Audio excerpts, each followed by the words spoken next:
Muito bem, pessoal. Boa noite. Vamos começar. Ficou parecendo longe, né? Fizemos as duas lives, aí logo depois já veio o encontro e agora ficou distante. A ideia, né, no plano, é que a partir de agora a gente tente se aproximar, tá? Então, assim, o grupo tá lá, do WhatsApp, perguntem. A ideia é que eu possa, né? Não é trazer a boa nova, mas é que eu possa trocar uma ideia com vocês e conversar, principalmente em termos de sala de aula. Algumas pessoas me procuraram, mas a ideia é a gente bater um papo mesmo e trocar. E por que que eu falo a partir de hoje? Porque, querendo ou não, o primeiro encontro, ele acabou sendo um encontro que a gente retomou muitos aspectos teóricos. E pensamos a prática partindo dessa teoria. Partindo de agora, nós já vamos pensar ações mais específicas de como que nós vamos pensar essa neuropsicologia na sala de aula. Então, a ideia é que a gente consiga bater um papo sobre isso, conversar. Então, fiquem à vontade para me chamar. Às vezes eu demoro para responder. É isso mesmo, tá bom? Mas eu sempre respondo, tá bom? Podem me chamar, estou à disposição, tá? E hoje é um papo muito atual, né? E eu digo muito atual, porque a gente está vivendo um momento de contexto de parecer 50. Não sei se vocês conhecem, sabem, mas o parecer 50 foi um parecer que foi escrito, que ele começou a ser escrito em 2022 por uma equipe, tanto 50 como 51, tá? Eu estou falando muito do 50, é porque a polêmica está no 50. O 50, ele é orientações para o processo de inclusão de alunos autistas, e o 51 é orientações para o processo de inclusão para alunos com altas habilidades de superdotação. Esses pareceres, né, ambos foram escritos por um corpo técnico e foram aprovados no final do ano passado e publicados esse ano. Apesar da publicação, né, da aprovação, eles não foram homologados ainda. E qual que é o grande debate em cima do parecer 50?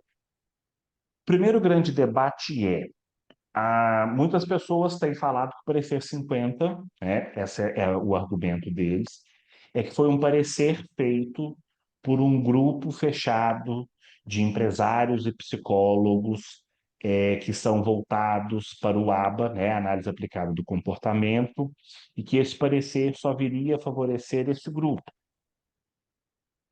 E não trouxe nesse parecer uma abordagem que é muito defendida, que o pessoal chama de inclusão total, tá?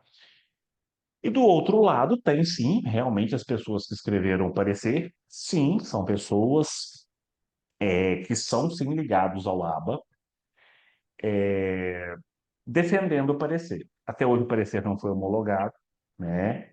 Quem segue o Luciano Lacerda já deve ter visto muito ele falar desse parecer de 50, porque ele foi uma das pessoas que ajudou a construir o parecer e ele tem defendido muito, né? Mas o que que é esse debate? Eu não vou entrar no mérito aqui, depois a gente pode marcar um papo específico sobre esse parecer 50, mas o que que é esse debate?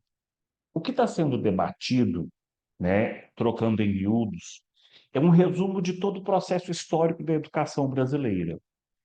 Será que nós vamos deixar a ciência orientar a educação ou não? Trocando em miúdos é isso. Porque o parecer 50, ele é muito bem escrito, muito bem fundamentado, partindo de evidências científicas. Esse é o ponto. Então, já deu para entender para vocês que eu sou uma pessoa favorável ao parecer. Tenho algumas queixas, sim, como qualquer questão. Fizeram escolhas que eu concordo com todas? Não, não concordo com todas, mas é político, tá? Mas é um parecer que tem esse viés. E para a gente entender esse cenário de Brasil, ele é importante para o que nós vamos debater, porque vocês vão ver que muito do que nós vamos falar não diz respeito ao Brasil, diz respeito a fora do Brasil. O nosso tema hoje, né, ele é inclusão e inclusão baseada em evidências científicas. Então, esse é o nosso propósito, né? A gente escuta muito falar de educação baseada em ciência, mas a gente não escuta muito falar de inclusão baseada em ciência, né? E é importante a gente entender o que que é primeiro essa expressão baseada em evidências, para que a gente não caia na metanarrativa de que tudo que tem neuro e tudo que tem baseado em evidências é bom, tá? Em termos de educação, a gente tem um marco histórico do que a gente chama de fundamentos científicos, né? E qual que é esse marco histórico? Deixa eu dar um passo anterior aqui.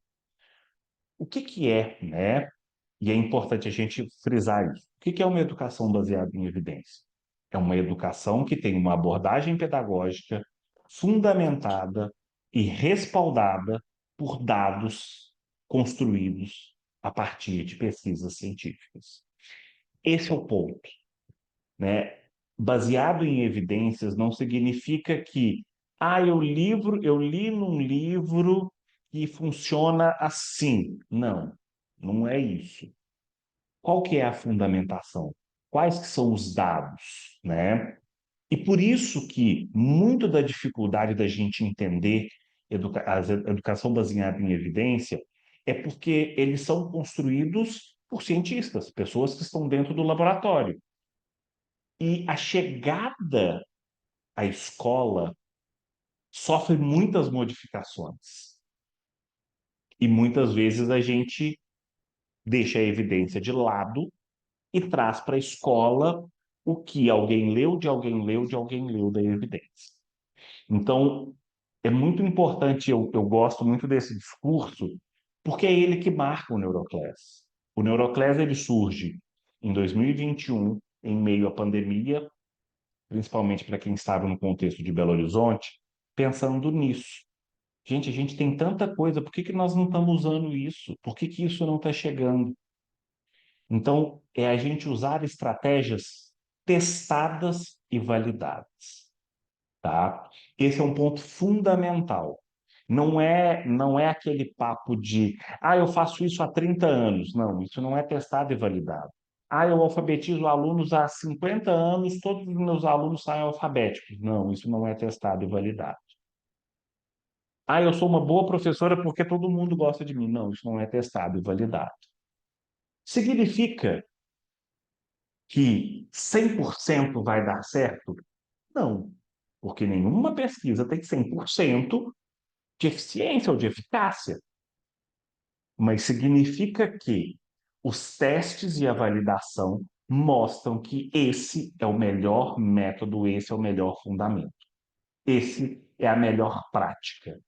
E aí a gente tem que começar, uma frase até muito forte do professor Vitor Haas, assim a colocar umas certas hierarquias para as pessoas entenderem da onde a gente está falando. Então, sim, existe um método melhor do que o outro. A gente tem que começar a falar isso. Sim, o construtivismo não é um método validado. A gente tem que começar a dizer isso. A BNCC, ela tem uma abordagem construtivista. Ela é boa? Não. Significa que eu vou rasgar a BNCC e não vou trabalhar? Não, porque todo mundo é vítima dela, vamos dizer assim. Então a gente tem que começar a falar desse lugar, para que as pessoas entendam da onde a gente está falando, para que as pessoas entendam que quando a gente fala de evidência científica, quando a gente fala de uma educação baseada em evidência, eu não falo de achismo, eu não falo de uma cartilha, eu falo de dados testados e validados. Mas eu acho que não funciona. com o perdão da expressão. Caguei para o que você acha, eu tenho evidências que me mostram que esse é o melhor caminho e que essa é a prática a seguir.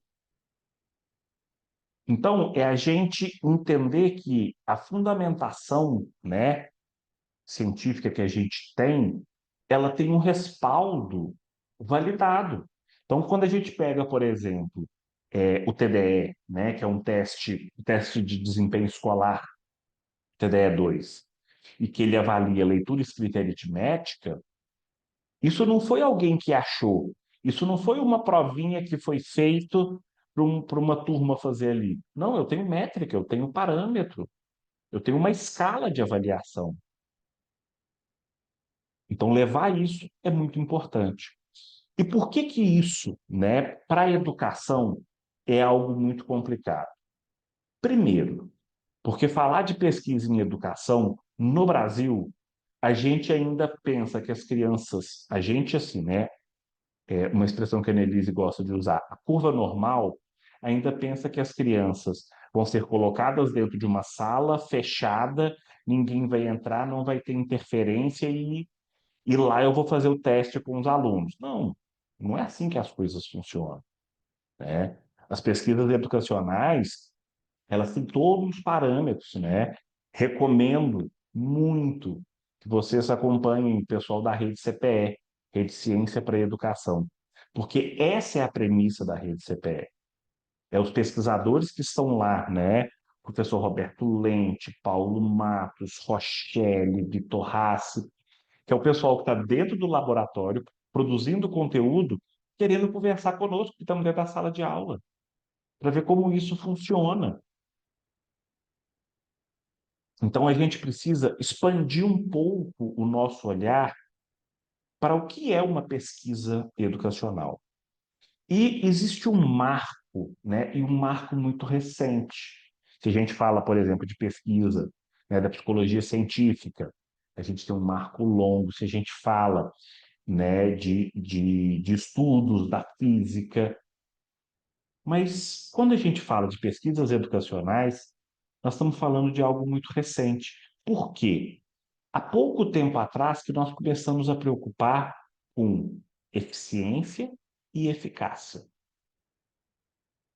Até então, a gente não tinha isso. Por quê? O grupo que era escolarizado era um grupo muito pequeno, né, em termos de população. E para a gente poder pensar esse ponto, a gente tem que caracterizar dois conceitos imprescindíveis. Primeiro, o de eficácia. Quando a gente pensa em eficácia, nos dois nós estamos pensando num cumprimento de tarefas, tá? Quando a gente pensa em eficácia, nós estamos pensando num cumprimento de uma tarefa ou função que atingiu o objetivo. Isso é muito claro, que atingiu o objetivo. Quando eu penso em eficiência, eu penso em um processo que tentou minimizar erros, fez da melhor forma possível, usando os recursos da melhor maneira possível. Eu vou trazer um exemplo que às vezes ele pode não ser muito do contexto de todo mundo, mas é um exemplo muito bom. Se a gente pegar, né, o, o time do Brasil, tá? O time de futebol do Brasil, de 2014, tá?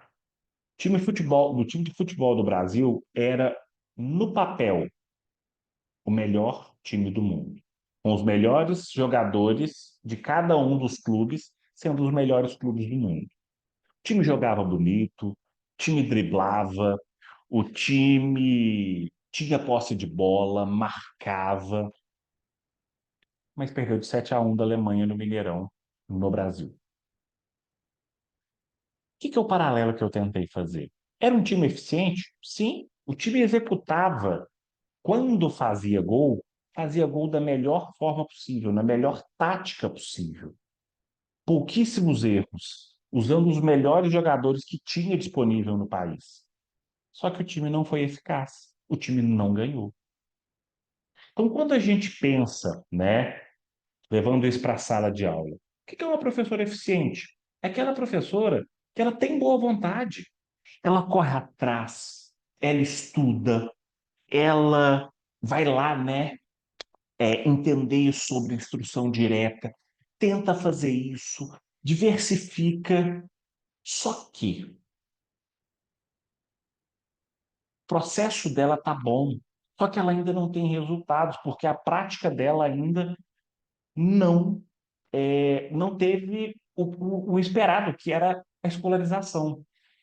Aonde que está o erro? Pô, André, mas ela estuda, ela vai atrás, ela usa recurso. Não, ela é uma pessoa super antenada. Para quem é de dentro de escola, eu vou usar uma expressão agora muito comum. Não, ela fez pós-graduação em educação especial. Não, ela fez pós-graduação em psicopedagogia. Pessoal, papel é uma coisa, a prática é outra. Então, quando a gente pensa em prática inclusiva, a gente tem que pensar em eficácia. A eficiência ela é importante? Sim, muito importante.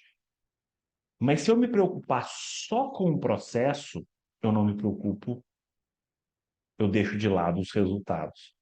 E, para uma educação inclusiva, eu preciso pensar nos resultados. Porque esse, para mim, é o grande problema da inclusão no Brasil. A gente está preocupado só com o processo. A gente não está preocupado com os resultados. Mas nós vamos falar sobre isso. E pensando nisso, né, a gente teve, né, em 1966, o famoso relatório Coleman. O relatório Coleman, ele é datado, né, ele é marcado como a primeira grande pesquisa educacional do mundo, tá? O nome da pesquisa é esse de baixo, é Quality of Educational Opportunity. Está na plataforma para vocês o relatório. É muito grande, 700 páginas. O que foi o relatório Coleman? O relatório Coleman foi o grupo, né, do professor Henry Coleman, eu acho que é isso. Em 1966, foi contratado pelo governo norte-americano para fazer uma pesquisa para que o governo pudesse investir em políticas educacionais, tá? E o que o relatório concluiu? O relatório concluiu que a diferença do desempenho escolar era influenciada muito mais por fatores socioeconômicos do que por recursos escolares. O relatório entendeu? Que era fundamental a gente pensar em uma igualdade de oportunidades educacionais. E isso foi um baque tão grande para a educação norte-americana que, daí para frente, o governo americano começou a investir sistematicamente em pesquisas educacionais. E por que isso mudou?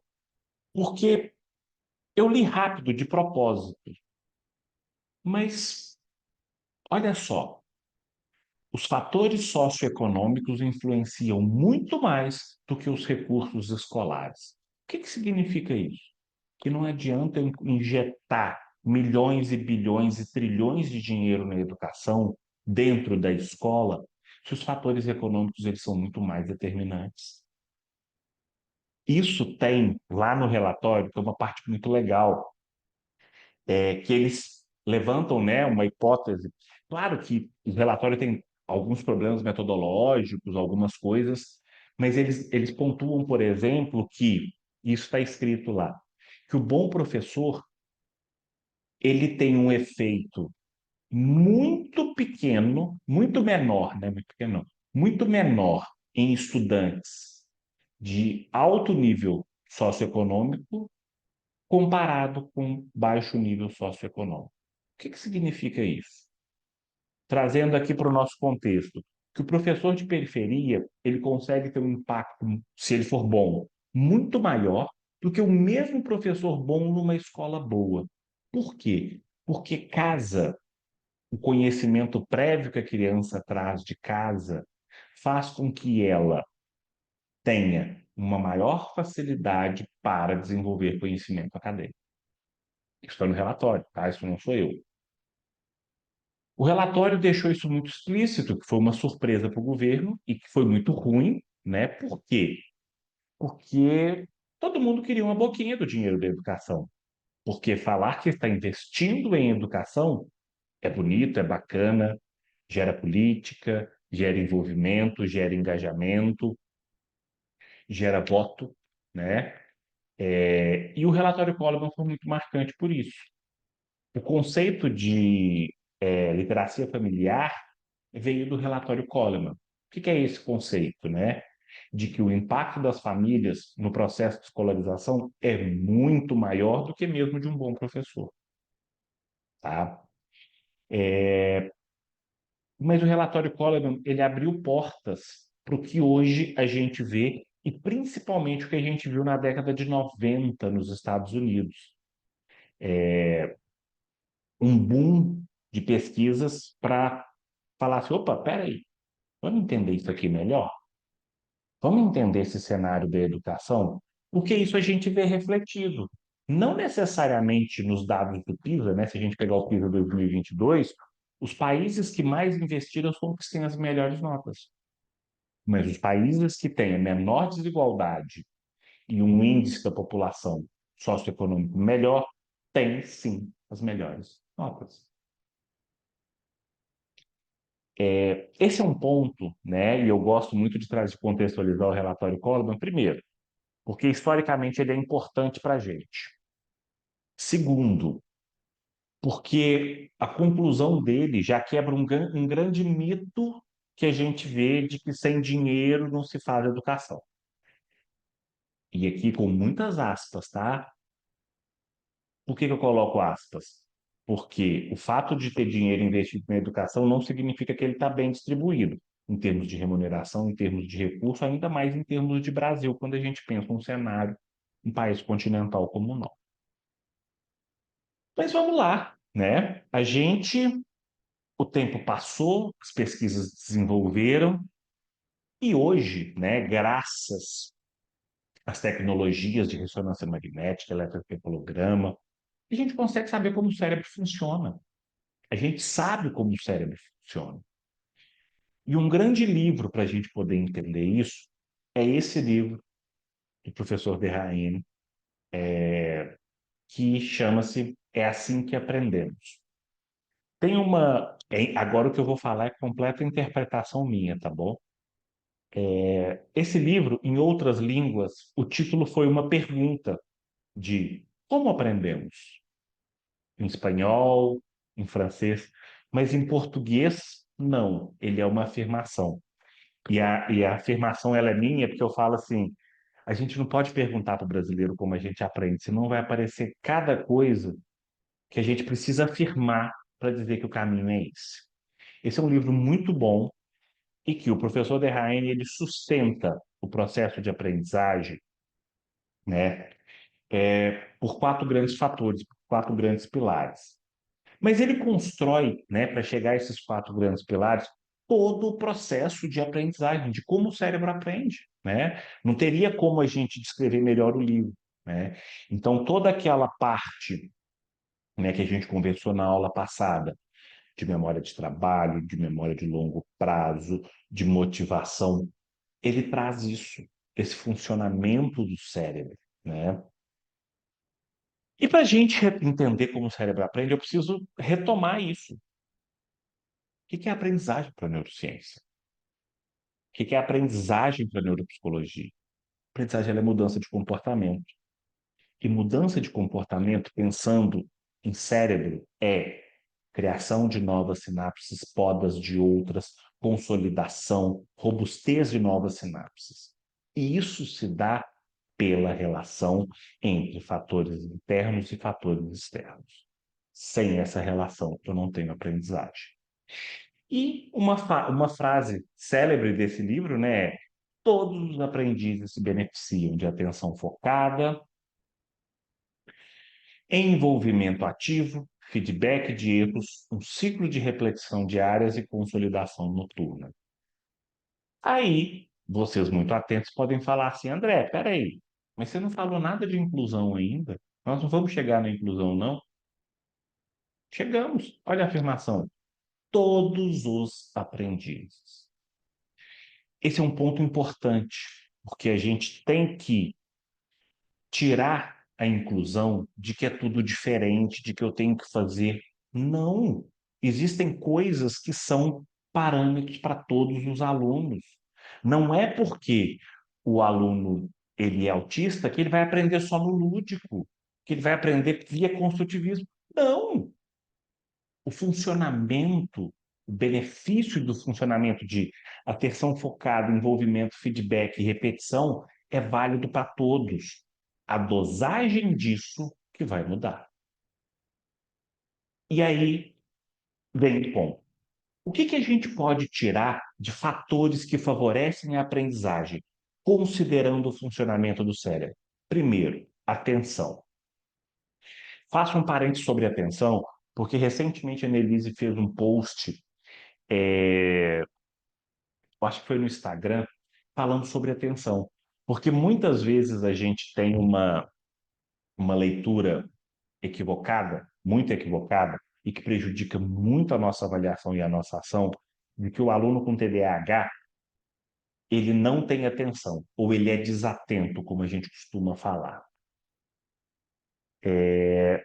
A gente precisa entender que a atenção e a desatenção não é uma coisa que você tem ou você não tem, né? E para nós, dentro da escola, não é ter ou não ter, é sustentar essa atenção, é o foco dessa atenção, é eu conseguir gerenciar essa atenção.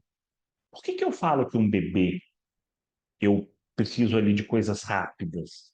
Por que eu começo com um texto curto? Por que eu não dou, por exemplo, O Senhor dos Anéis para uma criança de 10 anos ler? É porque ela não vai dar conta? Às vezes ela tem vocabulário, mas é porque vai faltar para ela atenção para sustentar aquela quantidade de informações. Então, assim, um primeiro ponto, TDAH, tirem da cabeça a palavra desatenção. Guardem autorregulação, autogerenciamento e foco dessa atenção. Vocês vão ser mais precisos nas ações de vocês. Então, uma atenção sustentada é um fator. Alguém que não consegue estar atento a um comando, a uma instrução, pega esse comando pela metade. Memória ativa. O que significa isso? Colocar essa memória em constante ativação, né? Então, eu colocar a memória para trabalhar, é eu criar desafios, é eu pensar que eu preciso de conhecimento prévio para que essa memória seja ativa. Porque se eu estou falando de Senhor dos Anéis e nenhum de vocês leu o Senhor dos Anéis, ou sabe do tamanho que é o livro do Senhor dos Anéis, a minha fala não teve efeito nenhum. A memória de vocês não ativou. É eu colocar isso para funcionar. É eu colocar essa memória para mexer. É eu movimentar, possibilitar, criar associações. Terceiro fator, feedback. Todos se beneficiam do feedback. Ah, André, mas ele é um aluno autista que tem muita dificuldade em lidar com a frustração. Então eu vou parar de dar feedback. Não, eu vou ajustar meu feedback para que eu consiga manejar o comportamento desse aluno para que ele receba o feedback. O que é um grande problema que a gente vê na escola? Os alunos vão fazendo as provas, vão conseguindo, aí de repente chega um professor que faz uma pergunta, todo mundo, ah, mas ninguém sabe isso, não? Porque não foi dado feedback. Prática de correção de para casa é só no caderno. Não marcar caderno com os erros ortográficos, não ir para o quadro para exemplificar. Já dei esse exemplo várias vezes, mas ele é muito bom. Por que o pegar emprestado, né? O que é pegar emprestado? Por que quando eu estou fazendo multiplicação com dois algarismos, né, no multiplicador, o segundo algarismo eu desço um zero?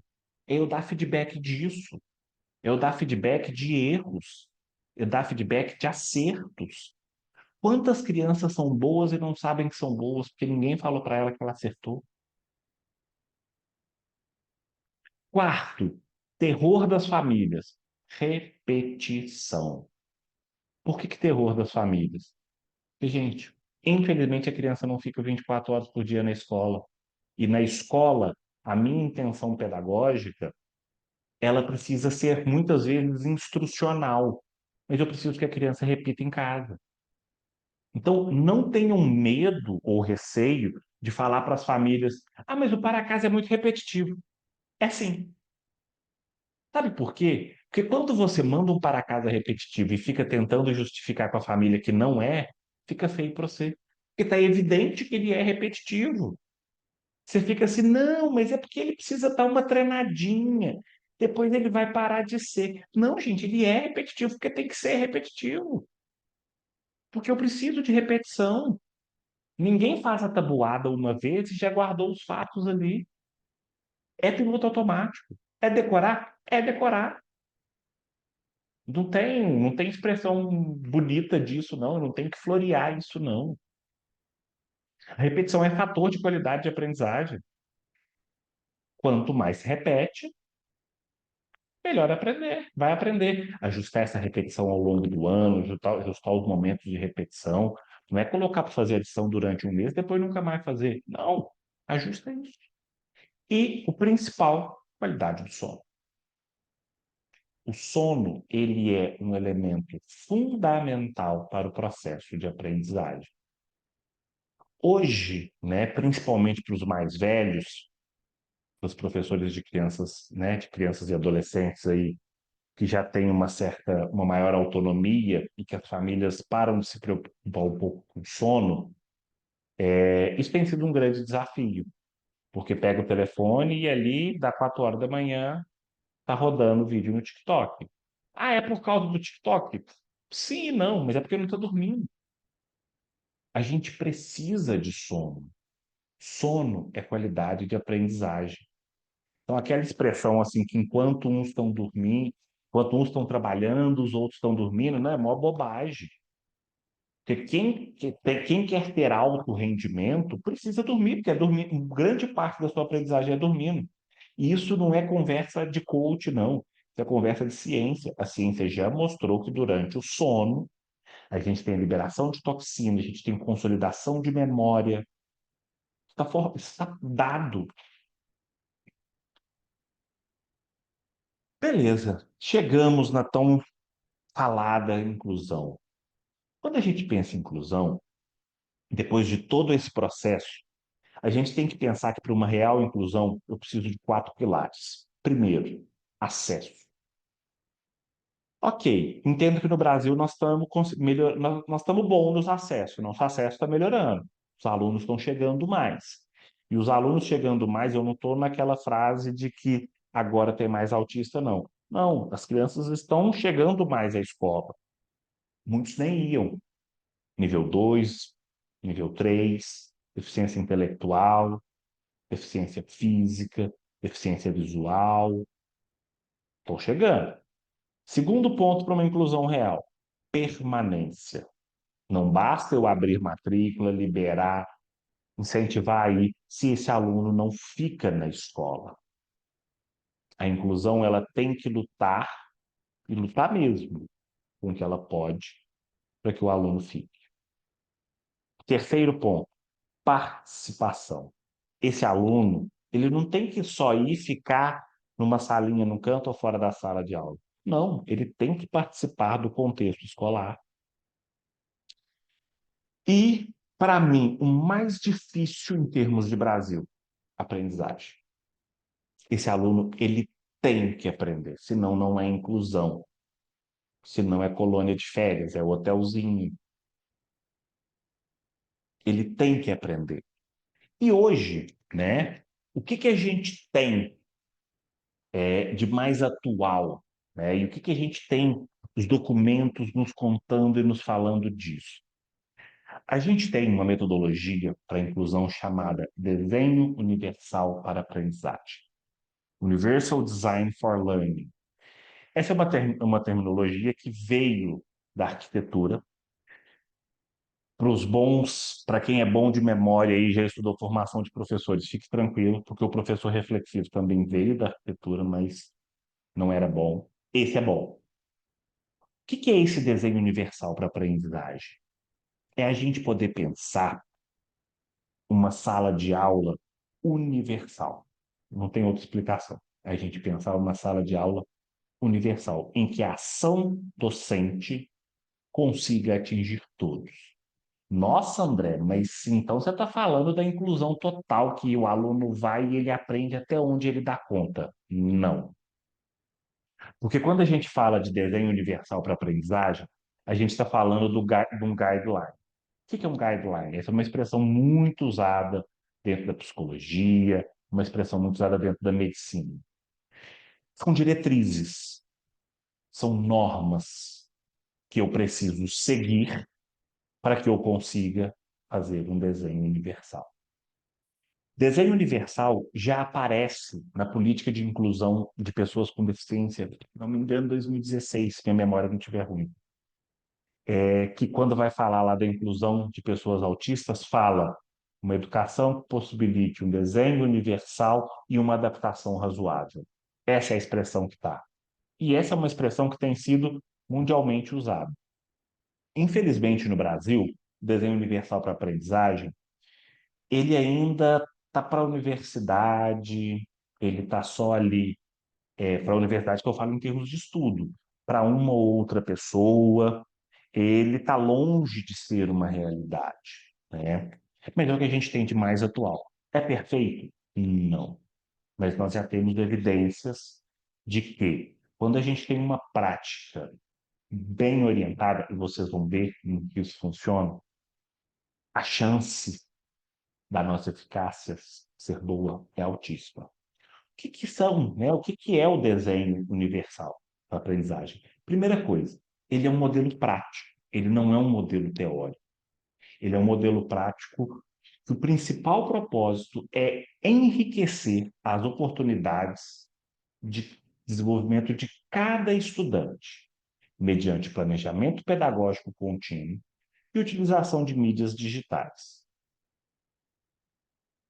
Quem bolou, né, quem pensou o desenho universal para aprendizagem foram pessoas que tiveram um cuidado de entender o que é importante para o nosso cérebro dentro de um processo de aprendizagem.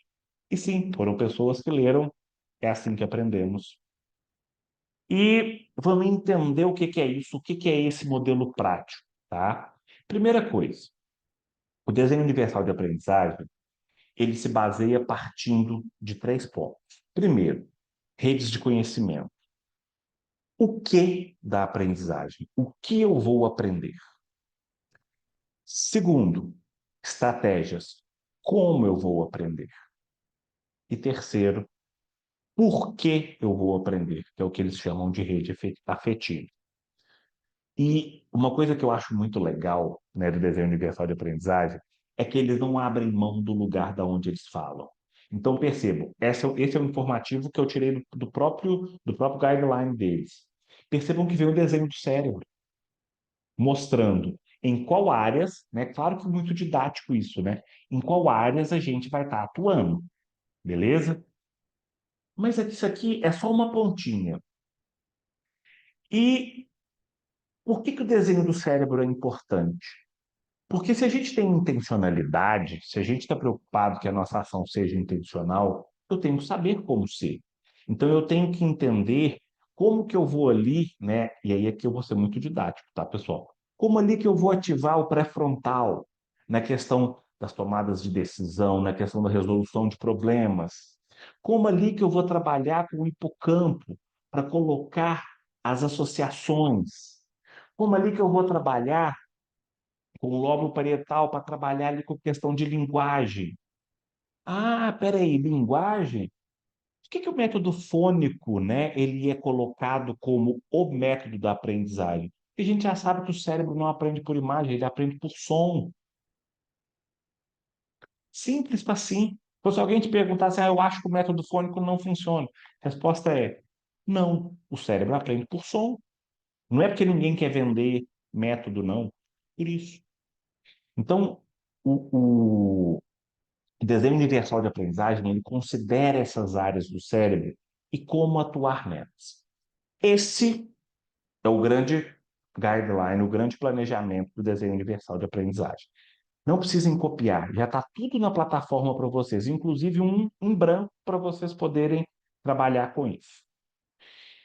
Ele tem, né, os três eixos, que é o que, como e por quê, e ele tem em cada eixo três etapas. Primeiro, acesso. Diretrizes que sugerem maneiras de aumentar o acesso à meta, ou seja, como que eu consigo chegar a essa meta de diferentes formas. Terceiro eixo, construir, ou seja, como que eu vou construir o meu planejamento, a minha ação, para que eu consiga acessar essa meta. E, por fim, internalização. Como que isso que eu vou ensinar pode favorecer o estudante, pode se tornar uma aprendizagem. Então, de uma forma muito resumida, né? Os 9 quadradinhos, eles estão dispostos nessa forma. Eles estão dispostos nessa forma. Então, lá no porquê, eu tenho fornecer opções para incentivar o interesse, fornecer opções para manter o esforço e a persistência e oferecer opções de autorregulação. Está aqui. Quando eu falo no que, fornecer opções de percepção, fornecer opções para idiomas e símbolos, fornecer opções de compreensão.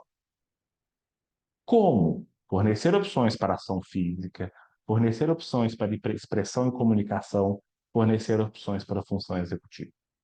Então perceba que não é um planejamento simples. E aí aqui eu já adianto. Eu trouxe a boa nova, mas a boa nova não é uma coisa que eu vou fazer com uma sentada. Até porque esse não é a proposta do desenho. A proposta do desenho é que ele seja constantemente revisto. E que dentro de cada conteúdo eu jogue um determinado conteúdo. Vamos pensar, né, lá no conteúdo de ciências com o corpo humano.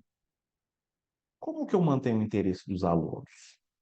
Eu preciso de esforço e empenho deles, porque eles precisam se dedicar, uma vez que o conteúdo é muito grande. Eu vou falar dos diversos sistemas. E como que esse conteúdo ele pode se tornar uma opção para a autorregulação do aluno? Ah, peraí, eu estou trabalhando com pele, contato. Ah, então, será que isso eu consigo? Para a gente poder pensar, por exemplo, a questão do toque, da sensibilidade ao toque para crianças autistas? Sim. E aí, né, a ideia é que isso vire frite um pouquinho o cérebro de vocês aí hoje e sempre. E os objetivos são claros. O que que cada um desses pontos ele me dá? Primeiro, o ponto do porquê é porque eu preciso de um estudante dedicado e motivado. O que eu preciso de um estudante engenhoso e experiente. E no como eu preciso de um estudante estratégico direcionado às metas. Ah, André, mas isso está parecendo uma questão de autoajuda. Calma. O ponto é que a gente, e aí que agora, de uma forma mais complexa, é que a gente pega os conteúdos e trabalhe dentro de cada um desses pontos. Né? Aí eu tenho, né, o guideline bem descritivo, bonitinho. O que tá para vocês, ele tá assim, tá? Ele tá coloridinho, bonitinho, com os títulos de cada um, só que todo em branco, para que vocês possam preencher. E como que vocês vão preencher? Otimizar a escolha individual e autonomia. Qual a ação que vai fazer com que eu otimize? E pensar isso de forma separada. Porque o que que é o grande problema da inclusão que a gente vê no Brasil? A inclusão ela está muito pautada por uma adaptação e uma adaptação muito pautada por uma facilitação. Eu não vou nem falar adaptação, porque eu não gosto de adaptação, por uma facilitação. A gente precisa entender que adaptar não é deixar mais fácil. Hoje mesmo eu estava brigando, mas foi uma briga boa, com uma professora, que eu virei e falei assim: esse aluno, né, no caso eu estava conversando com ela sobre um determinado aluno autista, eu falei assim, ele não tem o nível da turma, e por que que ele tira total em todas as provas? Aí ela, André, mas é porque é assim que eu consigo avaliar ele. Eu falei assim, você não está avaliando ele, você está trazendo habilidade de terceiro período. Aí ela, ué, mas ele tem que passar. Eu falei, quem disse? Ninguém disse que ele tinha que passar. Então, quando a gente consegue pensar num desenho universal, a ideia é que a minha ação ela consiga atingir todos, de formas diferentes, sim, mas que ela consiga atingir todos. Por quê? Uma coisa que a inclusão tem que garantir é que os alunos aprendam. Lorena levantou a mão. Pode perguntar, Lorena. Boa noite, gente.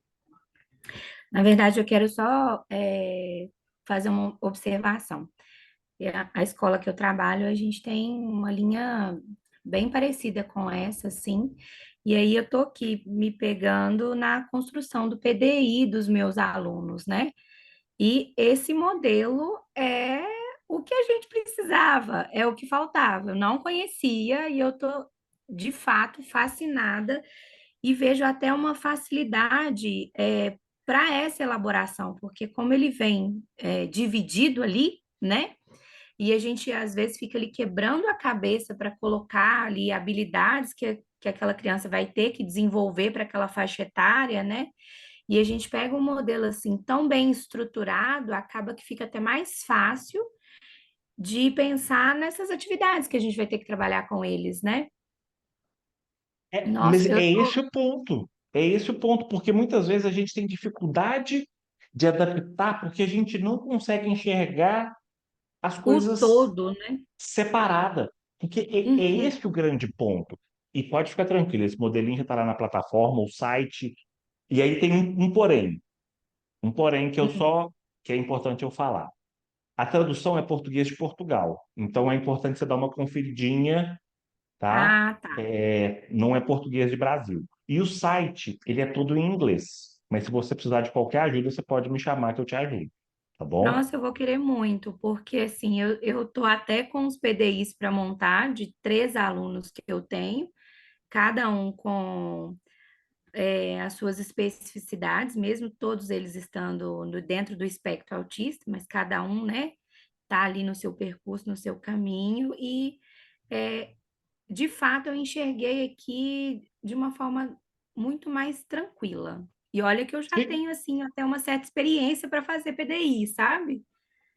Mas Eu, eu, esse eu, aqui eu tô me eu- sentindo até mais, como se diz assim, embasada, sabe? Porque ele Bom, tá ali bom.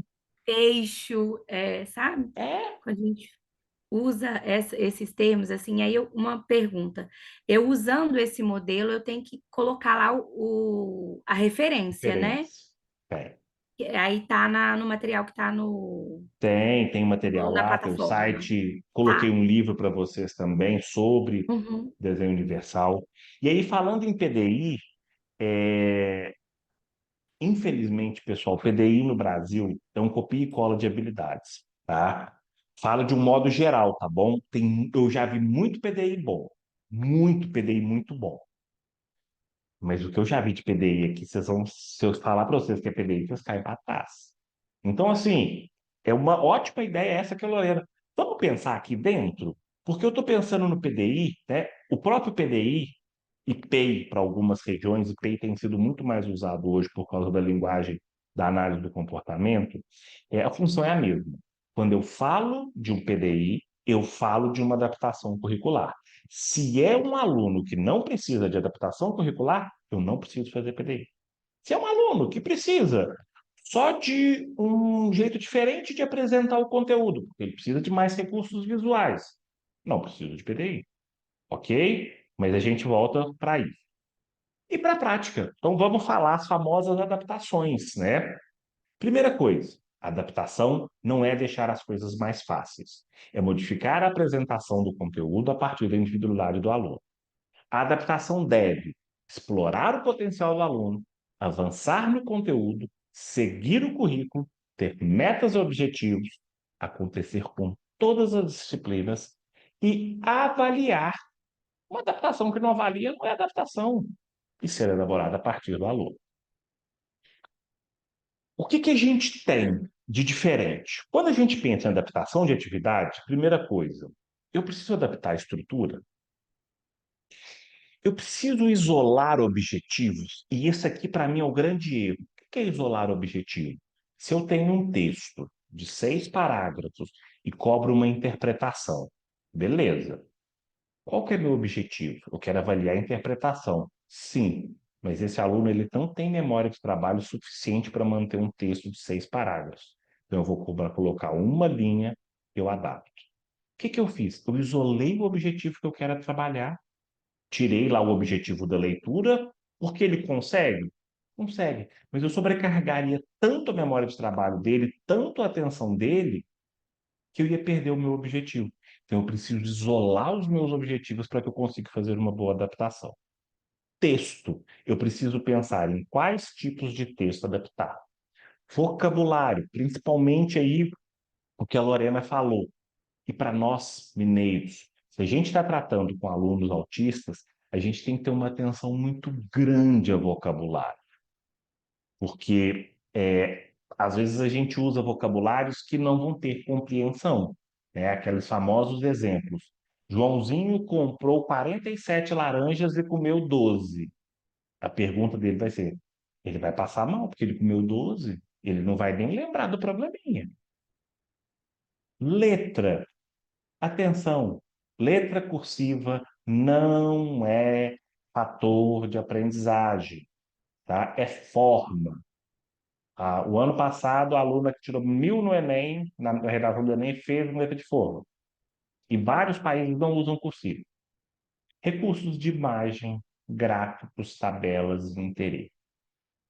Mas o principal para mim é a gente conseguir isolar o objetivo. E é aqui a nossa magia. É aqui que a gente coloca os psicólogos no bolso. É aqui que os psicólogos, quando a gente começa a falar, mostrando que sabe, fala assim: esse professor sabe o que está fazendo. Porque se tem uma coisa que psicólogo que trabalha com avaliação, que trabalha com clínica, consegue fazer muito bem, é isolar o objetivo, é isolar o que ele quer trabalhar. Então, esse é um ponto que a gente precisa explorar. E é onde a gente vai se destacar. Um neuropsicólogo, um médico, ele não vai saber que aquele texto não é adequado. A gente que tem que saber. Por quê? Porque eu isolei quais são os objetivos que vão ser cobrados naquela atividade.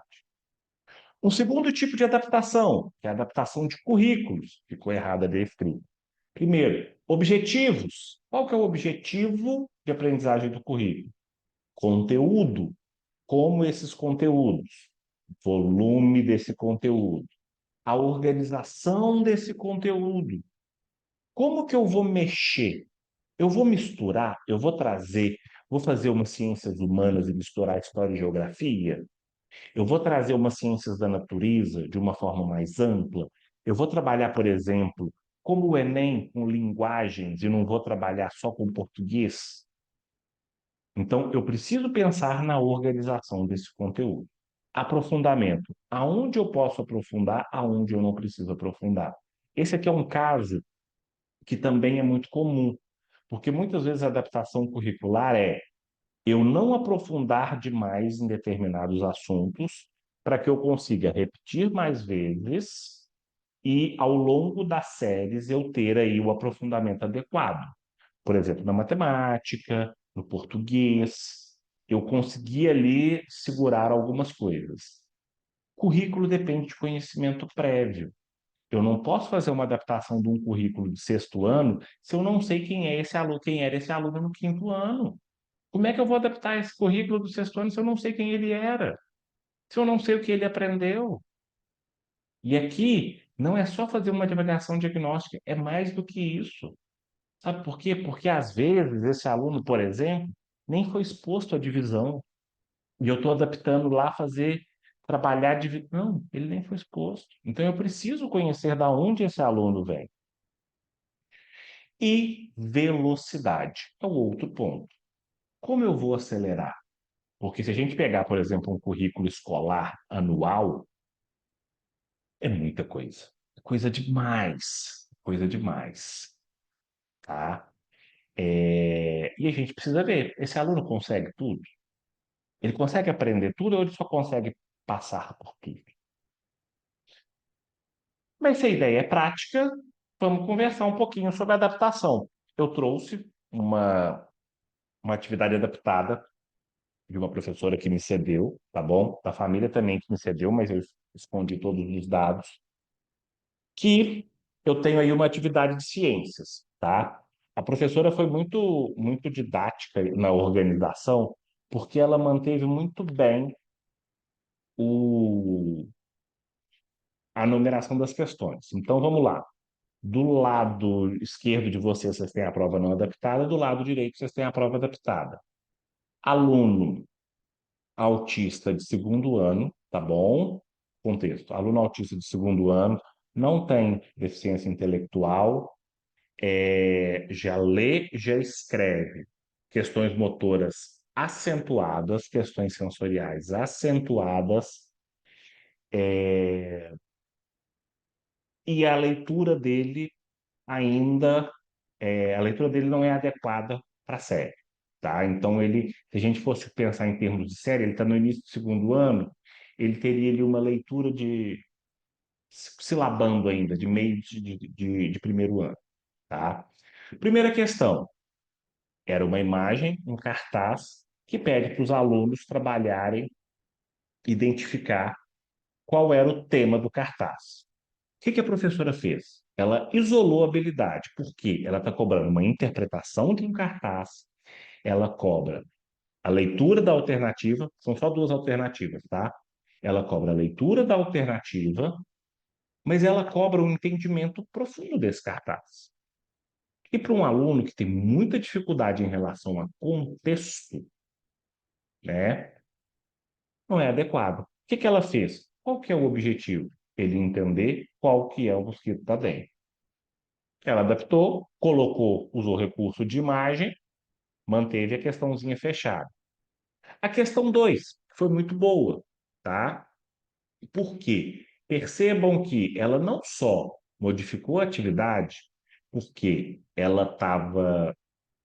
A questão 2 tinha como objetivo métodos de prevenção, mas ela manteve o mesmo objetivo de caracterização do mosquito da dengue. Só que, como é um aluno que tem dificuldades motoras, o que ela fez? Ela trouxe uma atividade de recorte. Essa atividade trazia 8 palavras, tá? Não só as 4 que ele colou. Ele tinha que recortar e colar. Ah, André, mas se ele tem dificuldade no recorte, por que ela trouxe recorte? Exatamente porque ela precisava incentivar o recorte dele, para que ele pudesse desenvolver habilidades de coordenação motora fina. Ok? Seguindo, questão 3. Na questão 3 tinha que marcar características de seres, né, dos animais enquanto seres vivos, beleza? O que a professora fez? Imagem de suporte do que são seres vivos, beleza?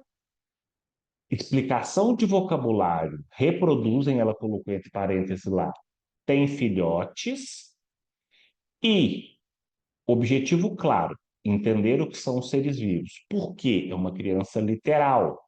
Então, se ela trouxesse outros elementos, ela não ia conseguir validar. Questão 4: identificar seres vivos e seres não vivos. Na não adaptada, é um contexto, é uma imagem, é um cenário. Volume alto de estímulo, volume alto de exposição. O que ela fez? Destacou, primeiro, com cores, para mostrar que são conceitos diferentes. Segundo, trouxe os elementos em bloco. A André, ela facilitou muito. Não, porque esse aluno fez a prova sozinho.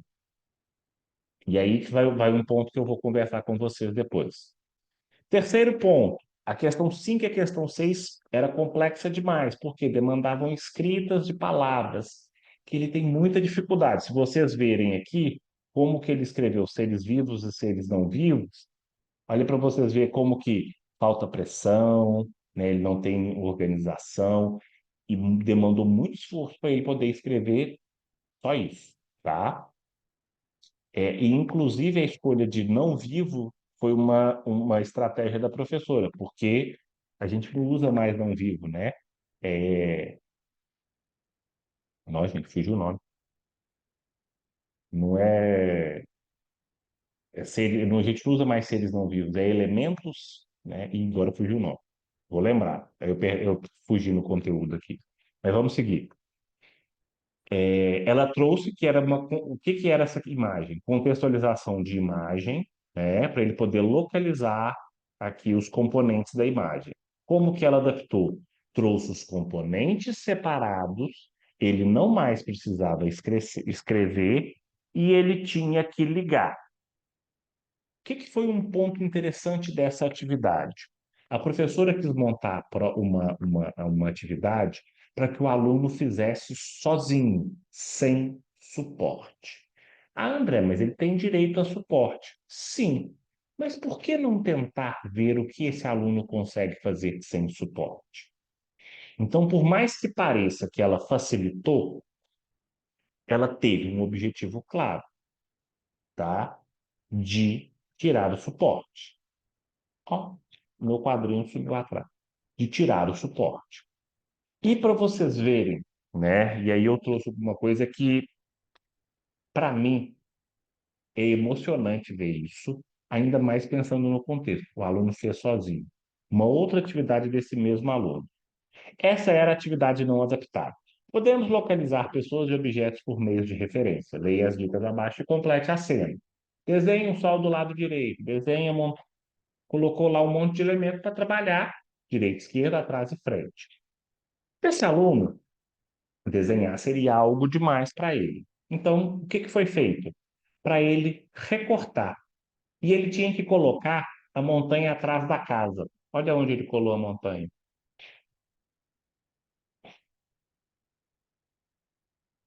Esse é o tipo de coisa que, para mim, é emocionante, mas que também ilustra o porquê que a gente tem que adaptar. Que não é simplesmente um não fazer. Para quem não entendeu, para quem não viu, ele recortou a montanha, virou a folha e colou no verso da folha a montanha, exatamente atrás da casa, tá? É, Esse é o ponto da adaptação. É esse o ponto que a gente tem que entender. Adaptar não é facilitar, é a gente avaliar. Essa professora, ela conseguiu atingir o objetivo dela? Sim, o aluno entendeu o que que é atrás. Ele entendeu o que que é na frente, porque olha lá, ele colou exatamente na frente. Ele entendeu direita, ele entendeu esquerda. Ela ainda foi mais longe ainda, porque ela sabe da dificuldade dele para escrever e trouxe tesoura, que é um suporte, e que ela consegue trabalhar a coordenação motora fina. Então, tenham muita atenção não só nas adaptações de vocês, mas em ajudar o coleguinha do lado, não deixa o coleguinha só facilitar, não. A gente não está sendo justo com os alunos. Dentro dos quatro pilares de acesso, permanência, participação e aprendizagem, quando a gente facilita, a gente exclui um desses pilares. E o pilar que é a nossa função. Vocês já pararam para pensar aqui? Acesso não é a nossa função. Diretrizes, leis, organizações. Permanência. A gente tem uma participação pequena de trazer, de chamar, mas muito depende da família, tá? Participação. A gente tem aí uma influência grande, mas depende também dos outros alunos. Depende também do contexto da escola. Agora, a aprendizagem é o único pilar que é nosso que somos professores, que é nosso que somos pedagogos, é nosso. O pilar da inclusão que é de responsabilidade única e exclusivamente nossa, é a aprendizagem. Eu vou abrir mão dele facilitando, dando de mão beijada, além de não ser justo, né? É o trabalho que eu estou tendo à toa. Então, assim, é, eu recebo, né, converso com muitos professores, eu converso com muita gente, e eu procuro sempre primeiro entender assim, você sabe adaptar? Porque a gente não é obrigado a saber adaptar.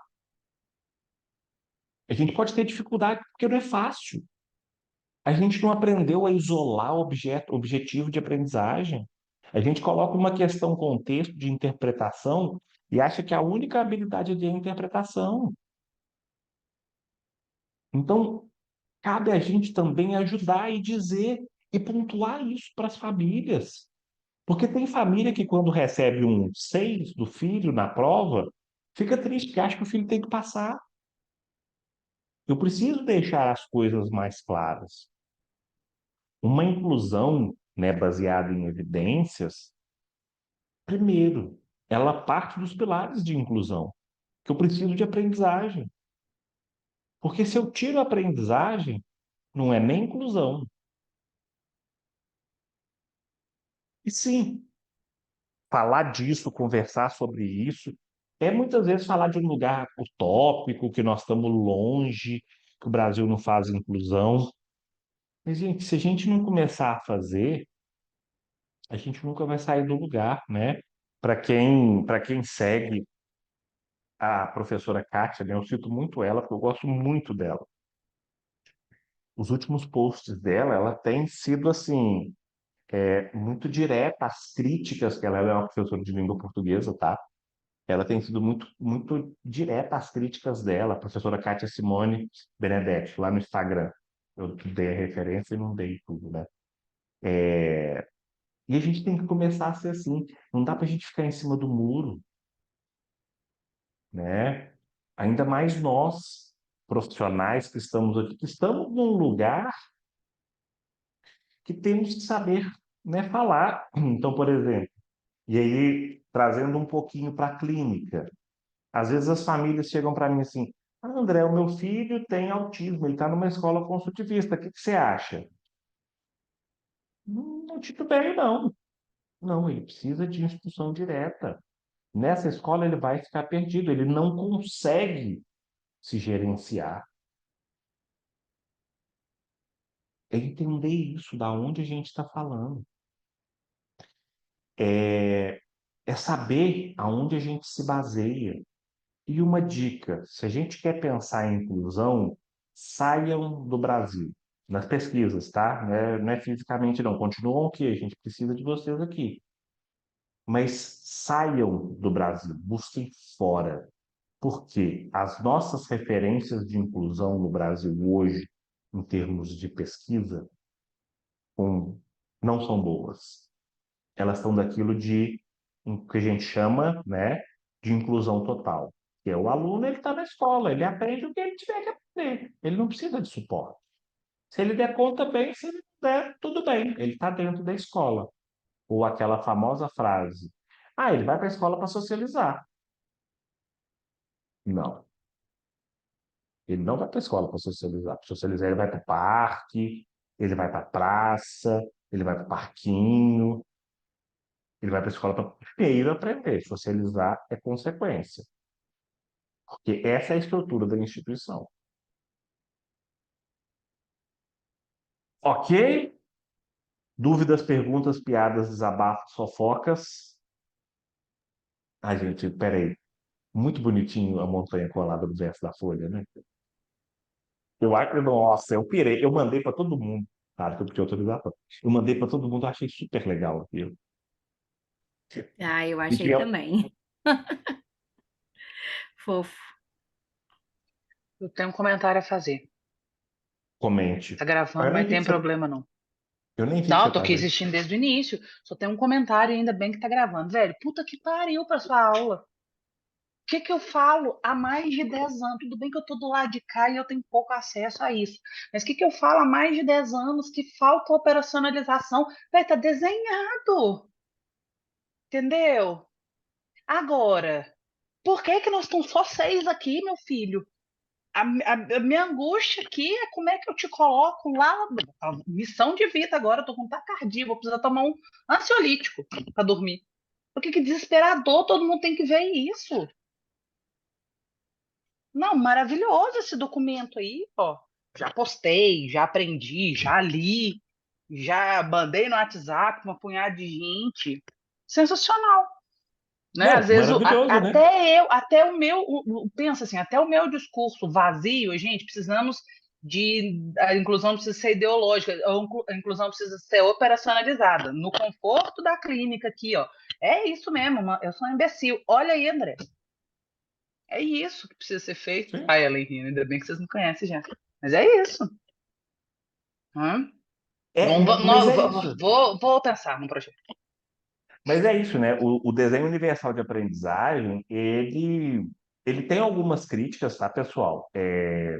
Ele tem algumas críticas enquanto metodologia, mas a proposta dele, da gente conseguir pensar uma inclusão que atinja todos, né? E aí aqui, e uma coisa, essa palavra inclusão, ela é uma palavra que nós brasileiros demos um outro sentido, que a inclusão para a gente é colocar os meninos na escola.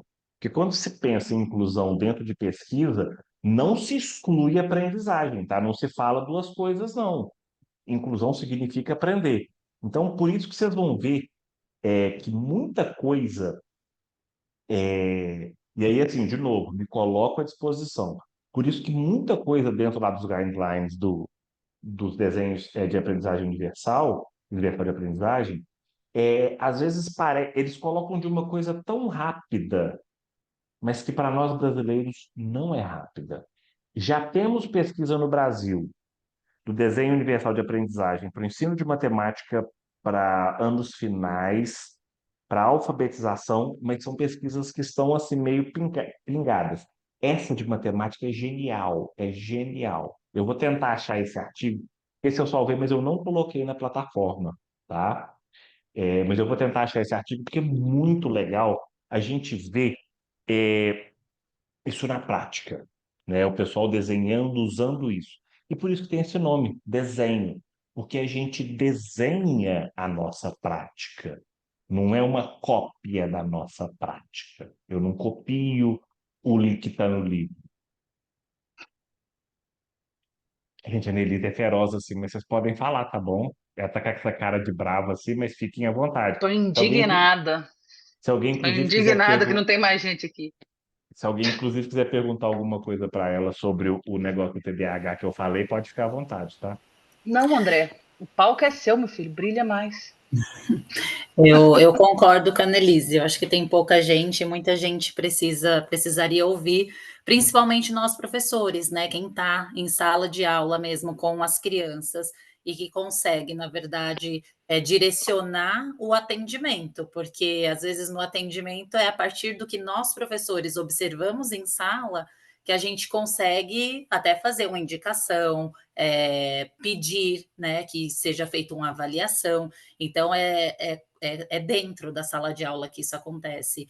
E eu acho que é algo importante. Eu comecei no meio, né? Mas eu estava ouvindo, mas estava dirigindo, enfim, mas algo que você falou importante, que o ponto principal é a aprendizagem. Então, a aprendizagem, independente se a criança tem algum diagnóstico ou não, ela vai aprender. Por isso que, né, acho que você falou algo mais ou menos nesse sentido, que depois eu vou rever a aula e retomar, mas ela precisa de alguns pilares para aprender. E aí eu me pego muito nas crianças que às vezes não têm esse laudo, o diagnóstico, mas que você vê que tem, que precisa aprender de uma forma diferente, que precisa de outras habilidades a serem desenvolvidas para darem conta de determinado conteúdo. E eu acho que quando nós, professores, estamos instrumentalizados, temos esses recursos e temos essa noção, a gente consegue até fazer algumas coisas sozinhos dentro da sala de aula, sozinhos não, em sala de aula, porque senão a gente fica muito dependente do trabalho que é feito fora. E às vezes fica, nossa, ele faz uma psicoterapia, ou vai na fono, ou faz terapia. É uma vez na semana, né? E eu acho que é algo que eu trouxe no último encontro, poxa vida, eu tô lá todo dia com essa criança, será que eu não posso mudar nada? Então, acho que essa indignação da Annelise eu também tenho de nós podemos muito, nós estamos lá dentro e a gente precisa saber o que está fazendo. E aí, da última aula você tinha indicado o ditado balanceado. E, gente, é um trabalho incrível, maravilhoso. Comprei, já apliquei o ditado Ah, com você já aplicou? fazendo, É legal, não é? Aplicar já na turma? apliquei. Apliquei. E assim, a partir do ditado balanceado, que ele traz mais de ortografia, eu fiz de leitura e eu fiz para matemática também. Então, coloquei todo o conteúdo do currículo do terceiro ano, que é a turma que eu trabalho, tanto para matemática como para leitura, pensando nas estratégias de leitura, de interpretação de texto e compreensão, e da base ortográfica. E todo mundo ficou encantado. E aí, voltando assim, falou assim: nossa, foi incrível, maravilhoso. E um cuidado que a gente tem que ter, que você trouxe também no começo, porque eu trabalho numa escola construtivista, então eu vou ali meio contra a maré. No entanto, tenho que pagar boletos, então continuo lá, mas vou fazendo esse trabalho e é uma coisa assim: você mostra e depois você aplica, você faz, dá certo, e depois você fala: ah, então, é isso aqui, é um método explícito, e aí devagarzinho você vai tirando essas coisas. Mas assim, não adianta chegar assim, a Simone, a Kátia maravilhosa, né? Eu também sou muito fã dela, mas se eu chegar com o livro da a falácia do sócio contra os... acabou, vão me odiar para sempre, entendeu? Então não, então eu pego as coisinhas ali, vou mostrando, todo mundo acha o máximo, todo mundo diz, nossa, faz muito sentido, ficou incrível. Mas assim, eu queria, enfim, então a gente vai na escola fazendo dessa forma, então quero dizer que vocês têm me ajudado muito a refletir sobre isso e fazer esse mapeamento logo no início do ano, com um ditado balanceado, e que eu consegui assim, pensar em seguir a mesma proposta para leitura e para matemática, gente, assim, eu estou apaixonada e eu consigo ver, assim, e detalhe, as crianças amaram fazer ditada e ver os erros e acertos, que eu acho que você falou, quem acerta precisa saber que acerta, quem erra precisa saber que erra, e é justo, né? Você fala assim: olha, isso aqui você errou, porque não é assim, é assado, é desse jeito. E pronto, e acabou, resolveu o problema. Eu não preciso ficar esperando que ele adivinhe que casa é com S e não com Z. Então, obrigada. É isso. Eu queria Pessoal, só falar ditado mais uma balanceado. coisa, porque eu falo muito, Malu, eu acho sua fala super importante, né? Assim, a sua é muito mais importante que a minha. Eu só queria deixar um negócio. Espalhem a boa nova que quem tem que ensinar inclusão escolar é a galera da pedagogia. Por que que os professores ficam catando migalha da gente, de bosta de psicólogo que não está na sala de aula, tá? Assim, empoderem a classe de vocês. É isso, É sabe? uma classe muito frágil, né? E até tem essa Paulo Freireana ensina por amor. E quando eu falo assim, ensina por amor, eu sempre uso o que o André fala. Não, eu faço um trabalho muito difícil, não é amor, não. Aqui ó, eu tenho que suar, tenho que pensar em mil coisas e mil propostas, óbvio, né? O amor tá aí, mas ele não é a base. Tem muito estudo, tem muita É. pesquisa e a gente vai buscando entre acertos e erros e análise do que a gente vem fazendo em sala de aula, enfim, tratando com famílias, e às vezes a família é parceira, às Uhum. vezes não, às vezes você vê que é uma questão que extrapola até a escola, porque tem questões familiares ali que são muito fortes e latentes e impacta, né, na aprendizagem do aluno. Então, assim, não é só porque eu amo meus alunos, não é só amor, não. Mas eu acho que o professor não, às vezes não entende todo o poder que nós temos e tudo que nós podemos fazer também, porque às vezes se acha muito incapaz. Então todo mundo sabe mais, o psicólogo, o fono, todo mundo, né? E aí você fala, não, calma, cada um na sua especialidade, mas todos nós sabemos muito, ou devemos saber, né? Deveríamos.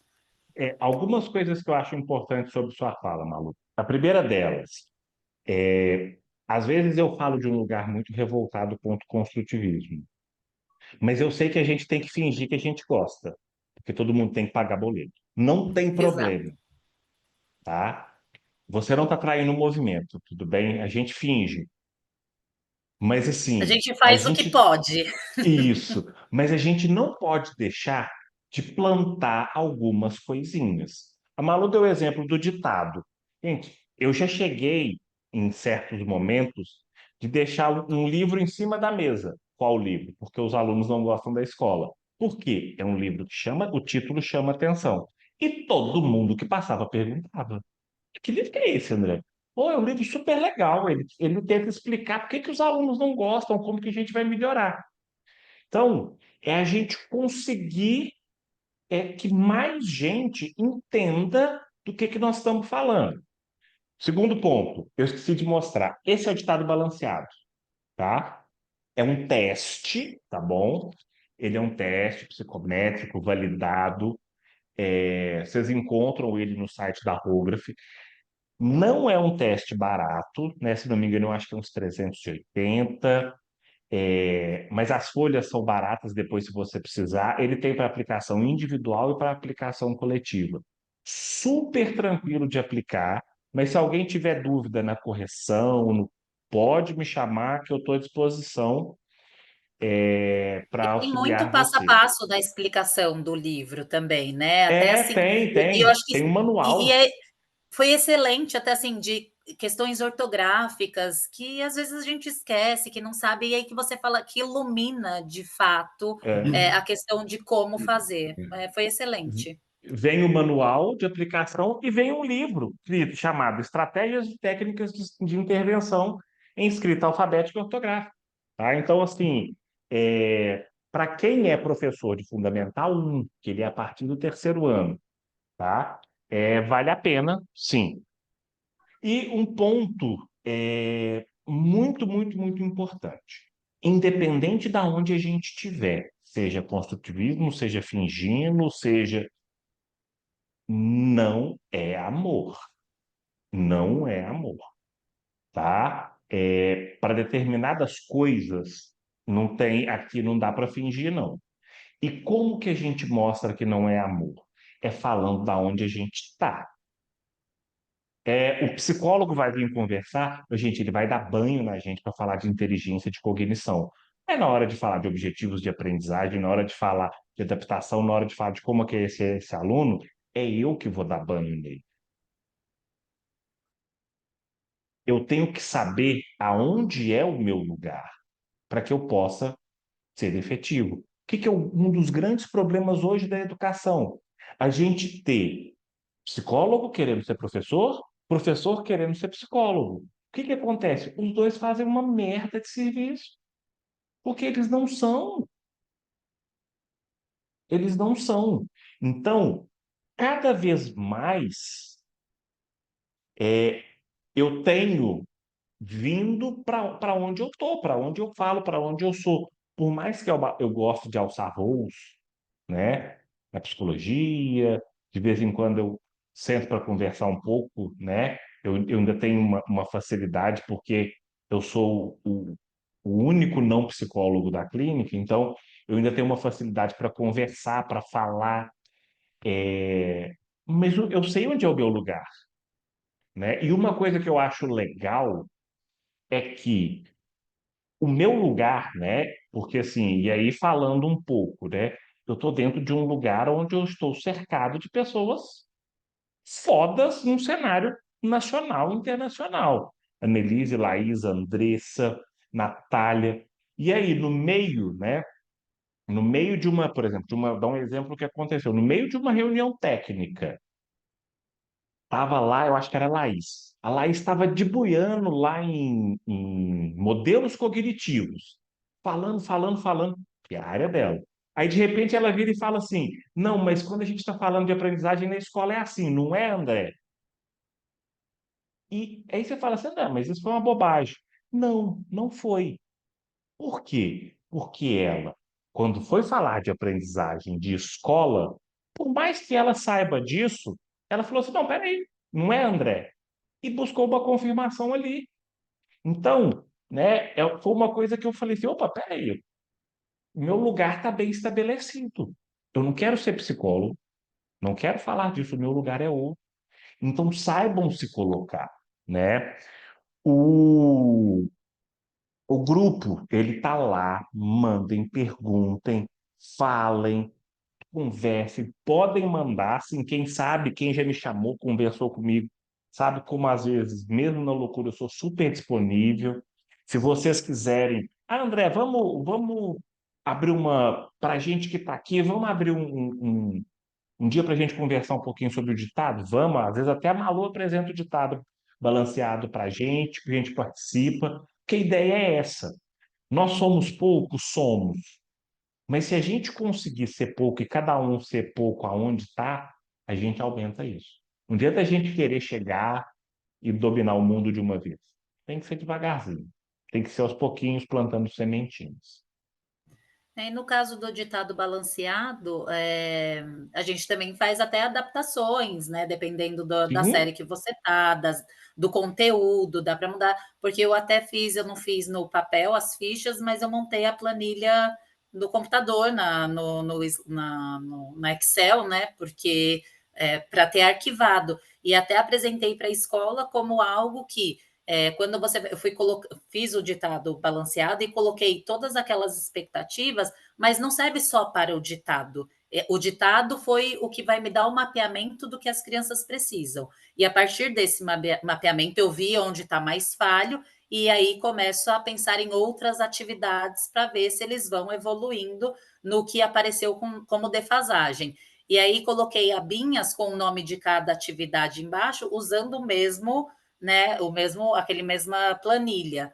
E aí depois eu posso mostrar, ficou assim, eu achei incrível, ficou demais. E aí a gente vai fazer isso ao longo do ano, então eu consigo ver o progresso da criança o ano inteiro, e inclusive passar para a professora do próximo ano, porque ela já vai ter, ela pode até não olhar a primeira atividade, mas a última é interessante para saber de onde eles saíram, o que eles estão dando conta ou não. Então, por isso que eu fiz a cópia e fiz um documento para mim online, né? Na planilha. Que eu acho que fica mais funcional assim. Mas, André, só uma coisa: o grupo é o grupo do WhatsApp? Eu não sei. é, Mas é. é o do grupo do ano passado ou é um grupo Não, novo? não, o grupo desse ano. O grupo desse Eu não ano. tenho, então, o link. Ele está lá na plataforma. Se você não achar, me É? chama lá no Instagram que eu te mando. Perfeito. Tá ótimo, perfeito. Eu Obrigada. Tá vou bom? copiar o link de acesso e colo aqui no negócio, Tá bom. lá no chat. Pessoal, os slides, tudo do desenho já vai estar, tá? Eu já vou até colocar para carregar o vídeo. Acredito que amanhã já vai estar tudo liberado para vocês na plataforma, mas eu aviso lá no grupo também. Ok? Pessoal, muito, muito, muito, muito obrigado. Foi muito legal. A partir da semana do mês que vem, a gente já começa agora a fazer recortes mais específicos, tá, dentro dos transtornos do neurodesenvolvimento. Mas estamos aí. Chamam, interagem, conversem. A gente tá aí para somar, tá? Muito, muito obrigado. Boa noite para vocês e bom descanso. E boa aula amanhã. Tchau, tchau, gente. Boa Tchau, noite. tchau.